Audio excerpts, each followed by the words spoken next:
This is what each and every deliverable, when we accomplish each and every milestone, when we report things that you are doing, for instance, your secondments, the dissemination and communication activities, which will include in the future also your publications.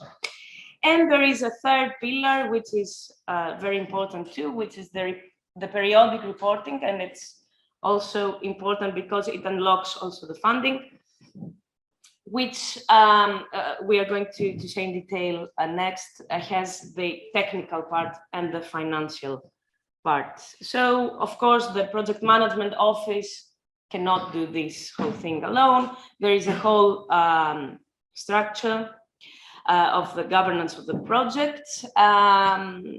The supervisory board is, let's say, the heart of this structure, is the ultimate decision-making body. It consists of all beneficiaries who can vote and decide, and the two junior coordinators, your representatives. It decides about the training and research-related activities and oversees the overall supervision quality. Then we have the steering committee, which has a more administrative role, let's say. It can decide about contractual changes, it monitors the overall progress of the project, and it's also the conflict-solving body. Then, of course, we have 4 pillars: quality assurance, equal opportunity policy, the ethics, and the dissemination and communication and exploitation activities. And we have dedicated also managers for these tasks, and we gather information, suggestions, etc., that feed the discussion in the supervisory board. And our advisory board that consists of Janet Merkel and Pavel Bednar, and provides an independent input and review. So this is the structure. And we have, of course, regular meetings in order to decide everything that you see in front of the scene, let's say, and this also includes the school, for instance. So about the reporting, as you can see, there is the continuous reporting that takes place throughout the lifetime of the project. And then we have the periodic and the progress reporting. For sure, you remember the midterm meeting we had with our project officer in previous March, I think. So there was the midterm check. We gathered all information, what had been done by then. And we had the midterm meeting with him. And what we are going to prepare now is the first periodic technical report, which will include also the financial statements from its beneficiary. And this will unlock also funding, and is very well structured by the Commission. We have a certain portal to upload everything. And of course, we'll let you know, you and your supervisors, for the input we need.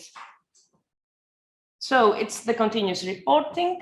You can see what we report about your recruitment, the 18 deliverables that have been already submitted, 3 milestones accomplished. By the way, right now we are accomplishing another milestone, which is that you complete the theoretical phase of your project. So right after the second school, as we speak, we are going to check this milestone, the participants portal. 4 schools and training events have been organized, 2 work package meetings, and the first round of secondments is finished. This is what the participants portal looks like. This is the way we are communicating with our project officer and the RIA, the executive agency for the research. So when we click the continuous reporting, we are able to upload everything. And when I say everything, imagine that everything that we are doing is budgeted and is considered to be a deliverable that we have to report in order to justify what we are doing and why we are getting funding about what we are doing. So just to give you a rough idea, this is the sections we are filling in, the summary for publication, deliverables that we upload and submit,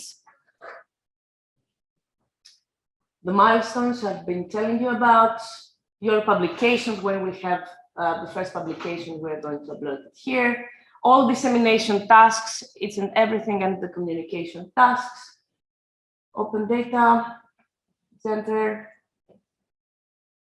the researchers here, we report your contracts, the secondment periods. And here we come to the periodic reporting. So far, we have submitted the midterm report, and we've done the midterm meeting. And now, by December, the first period is finished. And then we have 2 months to report what has been done. There are 2 parts again, the technical part and the financial part.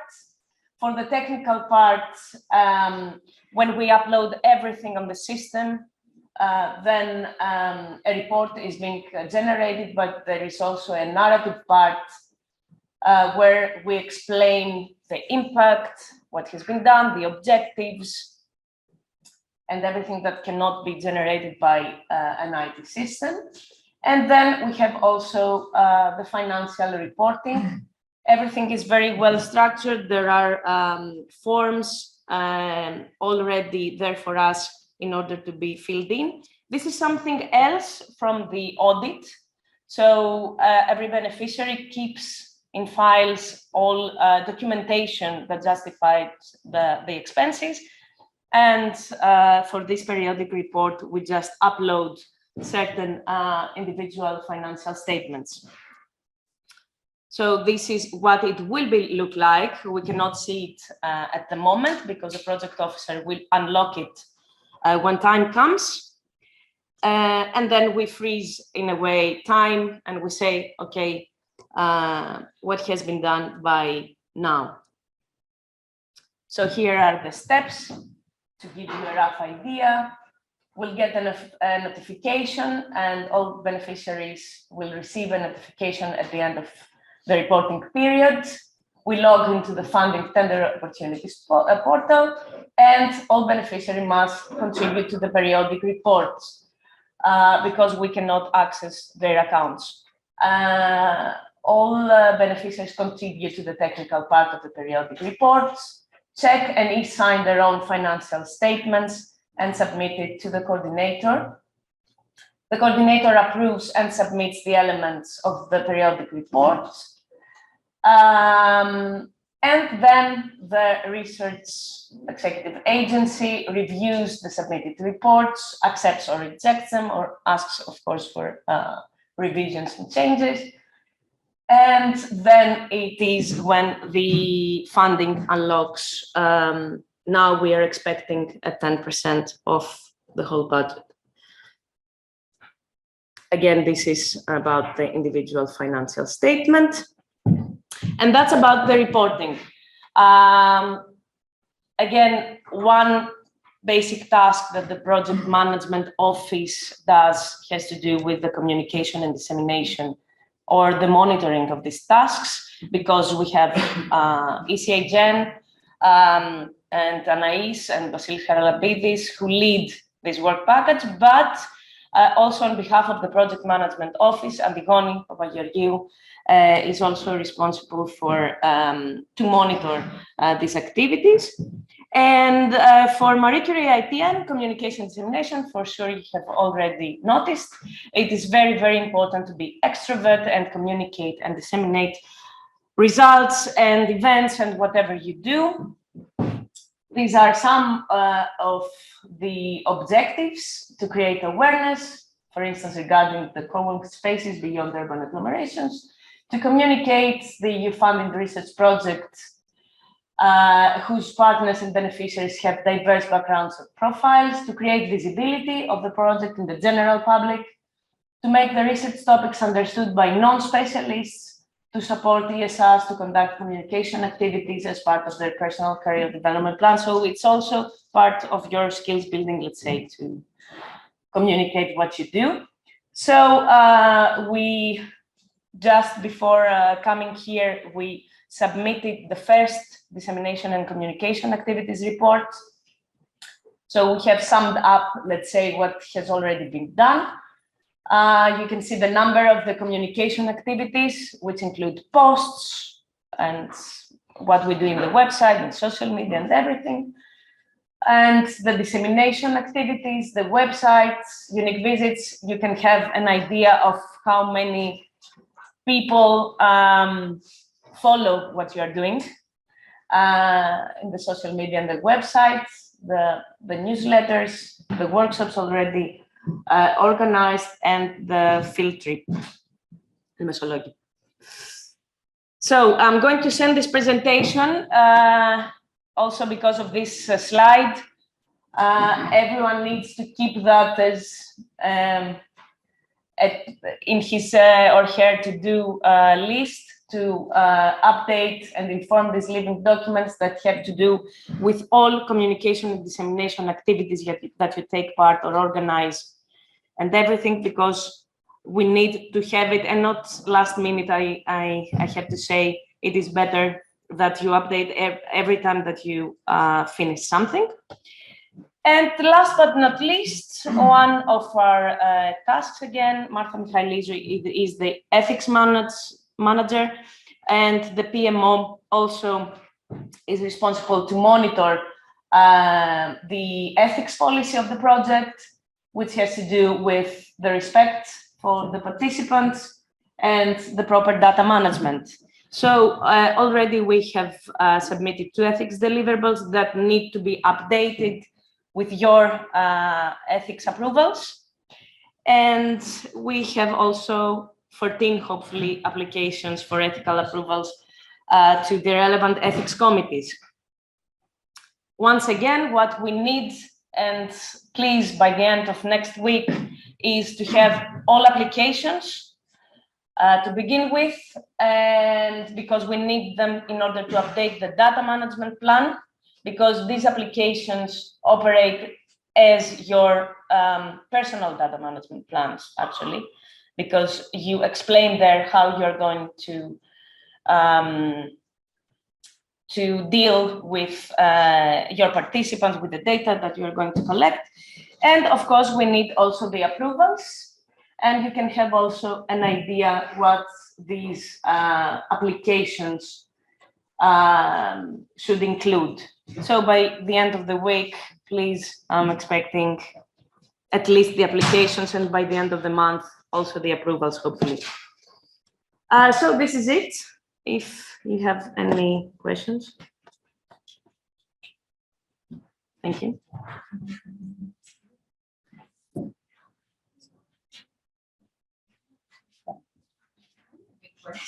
Yeah. Okay. It's left first. Yeah. Just a short question. You told us that the last funding period was 18 billion. 18. Do you know a number? 96. 96. Okay. And it's also a slight raise for the Marie Curie actions too. No. That's it. Yeah, Eirini, please. No, my question is just I was thinking, because I'm not so good in social, no? So I mainly use Twitter. So when I tweet about us, about what the PhD are doing, I put @coral. So this means that you receive, no, my tweet. Anais, do you want to respond? It's a mention. Like, It's a mention. No, mention. just to say that if everybody does it, then we don't need to fill again the form, the Excel file each time, no?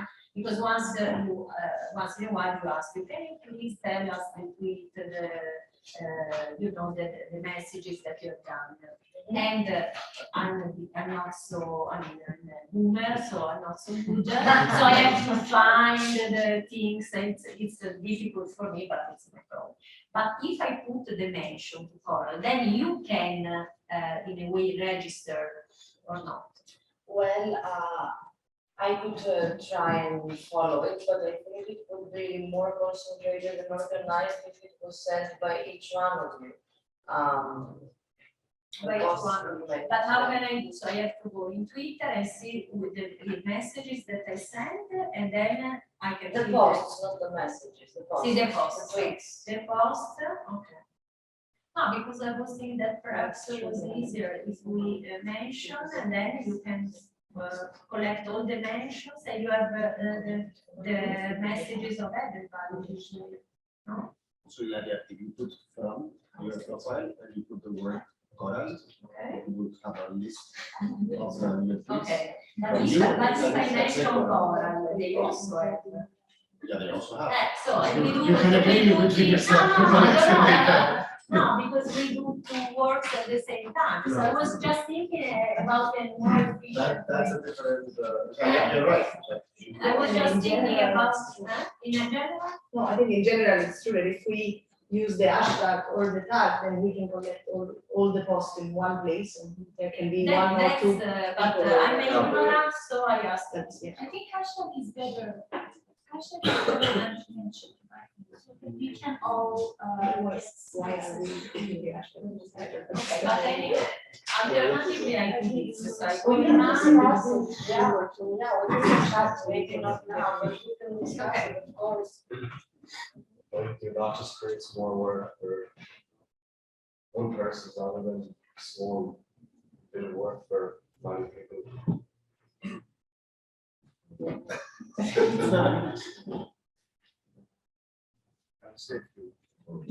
Sorry, but the thing is that we had this presentation today because the management part of every EP project, EC project, sometimes is massive. They require you to do a lot of things, and in a project like coral-itn, Mercury again, the European Commission gives you 4 million euros for 4 years, and it is considered a large project. So it has, they request a lot of documentation, not only about the dissemination activities and the communication activities that we do, but at the core of the project is the management of the money and all the processes. So we had this meeting today, in order the ESRs, as well as the supervisors, to understand that we need to coordinate the management of the project. It's not only the project management office, because if we go back to the participants portal, the very first thing that we did when we selected you is that we have to register you in the European Commission portal. So the European Commission knows that we have 15 PSRs with your names, addresses, and everything, and also we put there all your activities, so they can trace what we are doing in relation to coral. And that means when December comes, we need to report it's our first technical and financial report. So that means that every supervisor has to go to the portal and again complete all the tasks that have to be done until then. So we extract this information and we start, compiling the report. We cannot do this. I mean, Eirini and me, we cannot do this. I can only do it for Vera. I'm responsible for Vera and Alexandra, and Vasilka, Lorenzo, and Cole. So every supervisor has access to the ESRs that he or she supervises. And there are a lot of things that we need to put with that technical report, a lot of fields that we have to fill in. And that means that we cannot do it over January, or after January. We say that we have to do it until before Christmas, so that we have sufficient time to write down the financial and the technical side of the report. So we need to coordinate the whole thing, and we coordinate it through the participants portal. This is the tool that helps us coordinate everything in the project in terms of management. So this is one part. The other part is the communication dissemination. Of course, when they give you 4 million euro, they want you to disseminate your findings, your work, your processes. As we've done a year and a half ago, when we opened the call for the selection of it, we received something like 220 applications, and through multiple rounds of selection, we ended up with 15 bright minds that we have here, except for Leonora. So dissemination and communication is also something that you always have to bear in mind, meaning that if you go to a conference, you have to report this, because you have used the money of the European Commission to go to the conference. If you have sent a paper to the journal, it's accepted, then you have to say that this research is funded by Marie Curie, Marie Curie, Action, ITN, Coral, with the number of the project. Okay, so we need to coordinate all this. That's why Eirini is here today, to give you a glimpse of what's going on, and you have also, especially the supervisors, have to familiarize themselves with the participants portal. Okay. So I think that we've done the first step. If you have any questions, and this is what we follow in every Horizon Europe project right now. It's the same portal, it's the same process. It's a bit different in Horizon, research and innovation actions of Horizon, but it's about the same. I mean, the logic behind is this: you report everything, and there are fields that you have to fill in every time. Yeah, just a contribution about dissemination. It's a bit early stages to be thinking about publications, but just for you to bear in mind, I am the co-editor of the book series for Palgrave Macmillan, along with Ros Gill, and we've already published one book on co-working spaces in the series, and we would very much welcome a proposal for a collection of essays. I'm also the editor of a peer-reviewed journal called Work Organisation, Labour and Globalisation, which is open access, and the Horizon 2020 requires open access publication, as you probably know. And in that hat, I would also welcome a proposal for a special issue if somebody would like to put one together. Just something to bear in mind. Thank you very much. Thank you very much. Actually, we're going to discuss our publication strategy in 2 days' time, the supervisory report, and we have already budgeted that we're going to publish 2 open access books, probably in Palgrave, because one of the other supervisors is editor in Palgrave series about regional development, Tilo Lang. So probably we're gonna search about Palgrave, and probably we can come up with a book proposal.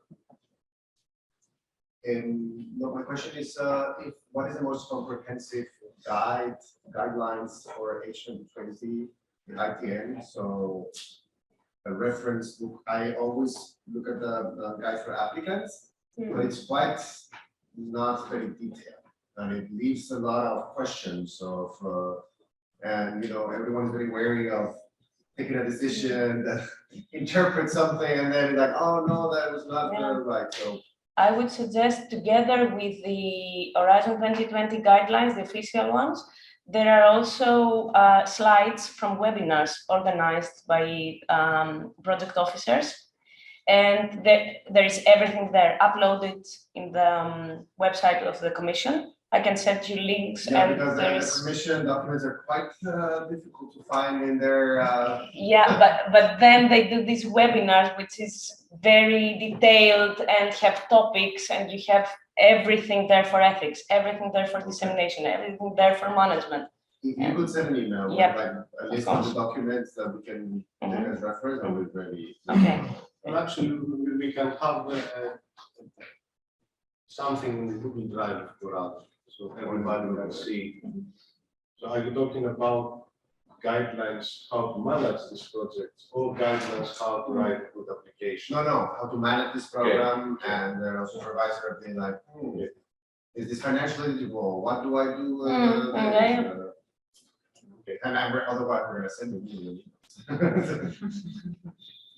Because in one of the next schools, we're going to have another dedicated session about how you can write successful proposals.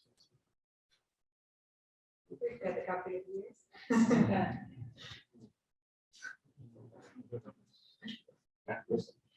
Just a question that you mentioned audits. I'm just curious about how the process works. Is it an internal audit, external audits?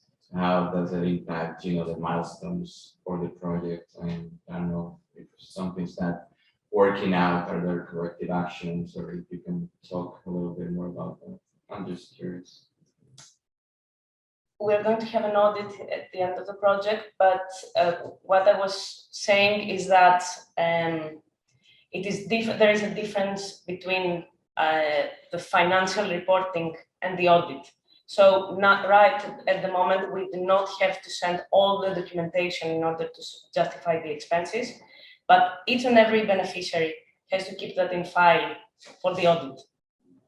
So If there is an audit. Because the monetary agents do not require audit services.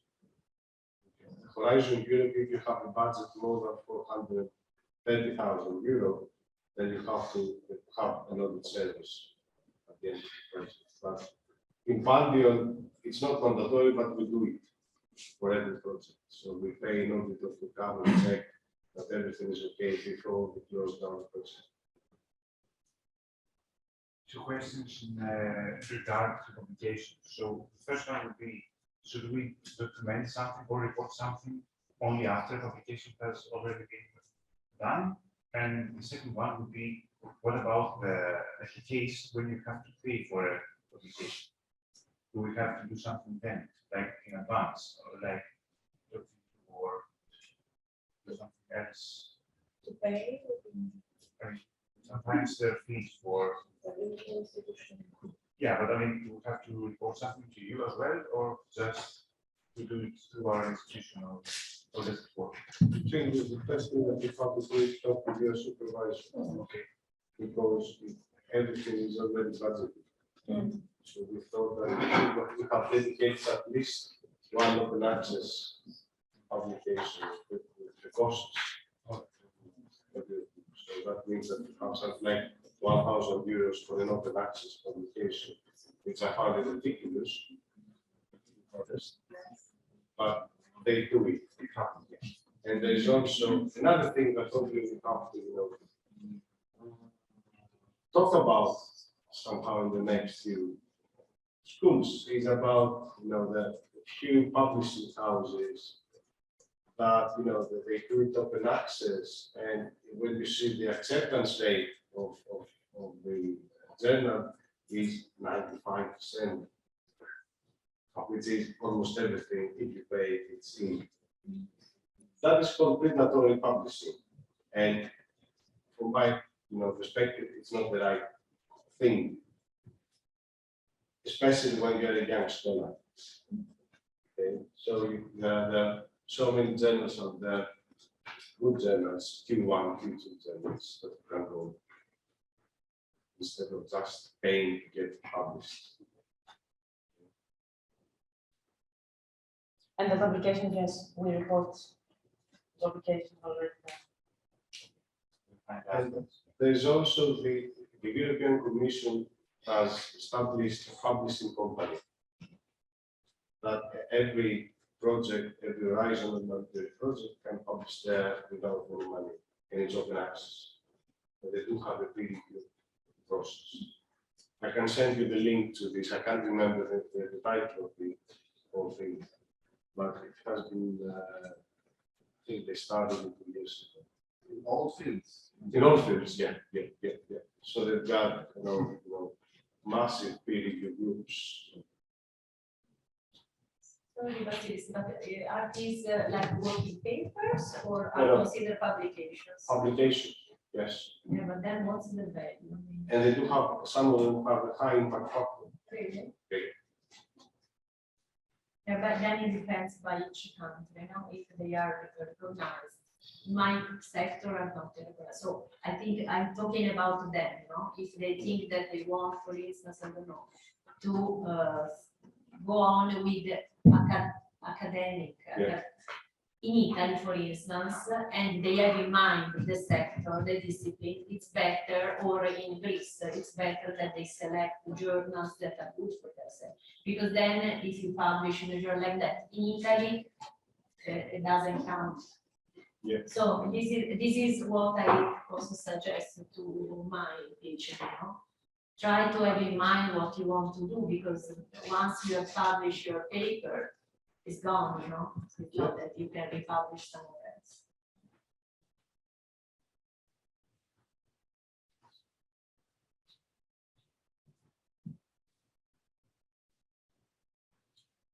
Anything else? Are we satisfied with everything there, including also the presentations for the webinar? Okay, thank you too.